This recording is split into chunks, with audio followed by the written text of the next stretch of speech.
हकीकत में इस बीकानेर की शेरनी तो माँ करनी है। इस बीकानेर को बसाने वाली माँ करनी है। करनी को मानता हूँ मैं, बीकाजी, राजा बीकाजी को मानता हूँ मैं। हम देख पा रहे हैं आपने कब से ये काम किया। लोग कहते हैं कि मैं शेरनी हूँ, मैं शेरनी हूँ, मैं शेरनी हूँ, लेकिन आपने कभी ये क्यों नहीं कहा, कभी आपने किसी वीडियो में आकर के ये क्यों नहीं कहा कि हकीकत में मैं शेरनी हूँ।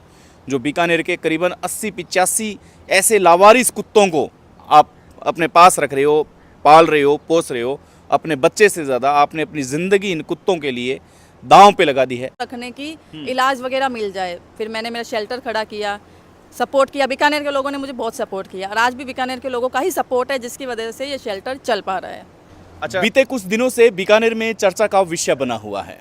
चर्चा का विषय यूँ बना कि बात 1 करोड़ रुपए तक पहुंच गई।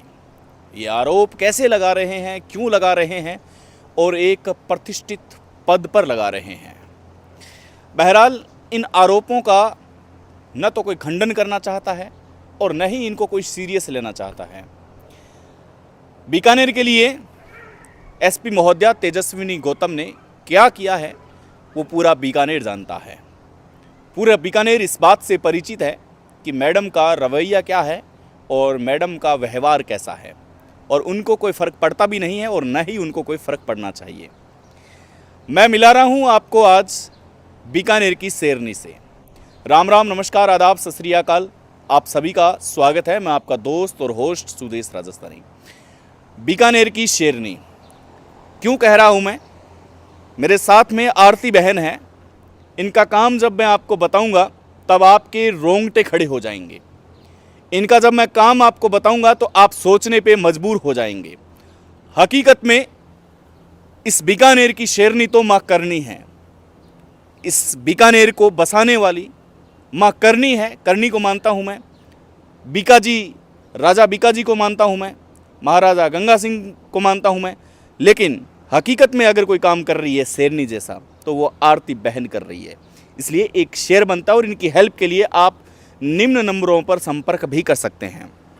आरती बहन, जो आपका काम है वो काम हम देख पा रहे हैं।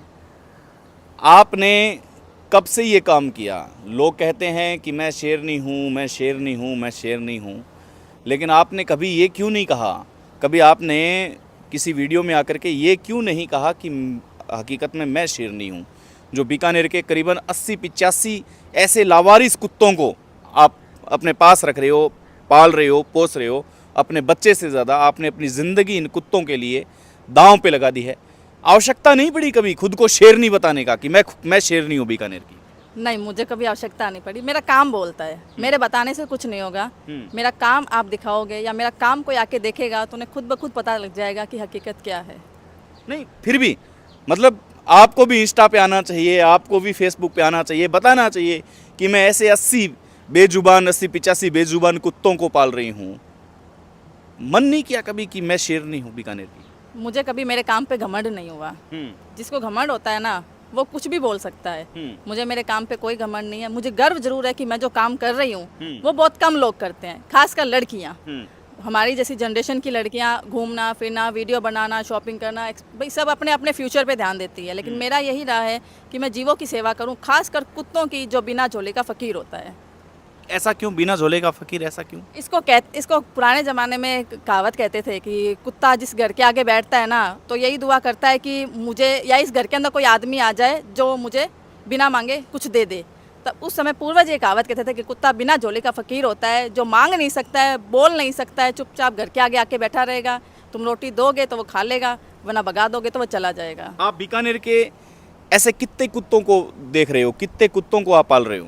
अभी मेरे पास शेल्टर के अंदर 85 डॉग है जो शेल्टर के अंदर है। हाँ। हॉस्पिटल के अंदर 25 कुत्ते हैं जो बीमार घायल है। इसके अलावा उनके अलावा भी हम 100 के आसपास डॉग्स को डेली फीड करते हैं। हमारा छोटा सा ग्रुप है, 10-15 कुत्तों को कोई कहाँ देता है, 10-15 कुत्तों को कहाँ देता है, ऐसे करके 100 डॉग्स इन बच्चों के अलावा अलग से है जिनको हम फीड करते हैं। यानी 200-250 के आसपास डेली हमारी वजह से या हमारे माध्यम से उनको खाना जाता है। ऐसा क्यों? मतलब दूसरी लड़कियों की तरह आपने नेल पॉलिश लगाना नहीं सीखा, आपने शॉपिंग करना नहीं सीखा, आपने बाहर घूमना नहीं सीखा, आपने पिज़्ज़ा बर्गर खाना नहीं सीखा, आपने लहराती हुई बाइक पे पिस्टल दिखाना नहीं सीखा, कारण क्या है, वजह क्या है? कारण इनसे प्रेम है, जीवों से प्रेम है। कब से? जीवों से प्रेम तो बचपन से ही था, पर इनके लिए कुछ करना था कि ऐसी एक व्यवस्था हो जहाँ पे इनको रखने की इलाज वगैरह मिल जाए। फिर मैंने मेरा शेल्टर खड़ा किया, सपोर्ट किया। बीकानेर के लोगों ने मुझे बहुत सपोर्ट किया और आज भी बीकानेर के लोगों का ही सपोर्ट है जिसकी वजह से ये शेल्टर चल पा रहा है। अच्छा, किस प्रकार के कुत्ते हैं आपके पास? कितने प्रकार के ऐसे प्रजातियां हैं आपके पास? मेरे पास सारे गली के ही कुत्ते हैं, 2-4 है जो लोगों के छोड़े हुए भी हैं, जो ब्रीड के हैं। लोग घरों में पाल लेते हैं, उसके बाद उनको छोड़ देते हैं, तो हम रेस्क्यू कर लाते हैं या हमारे शेल्टर के बाहर भी छोड़ जाते हैं लोग। अभी ऐसी स्थितियाँ होने लगी है। अभी ज़्यादातर मेरे पास अंधे कुत्ते हैं, कुछ कुत्ते ऐसे हैं जिनकी आगे की या पीछे की टांगें कट चुकी है, किसी की रीढ़ की हड्डी डैमेज हो गई है, कोई कैनाइल डिस्टेम्बर एक बीमारी होती है उससे पीड़ित है। ऐसे बच्चे हमारे शेल्टर के अंदर अभी आपको मिल जाएंगे। फिर आप मतलब जैसे बीकानेर से आपको किसी ने कॉल किया भी इस प्रकार का कुत्ता है, तो आप आव देखते हैं, नताव देखते हैं, वहाँ पहुँच जाते हैं?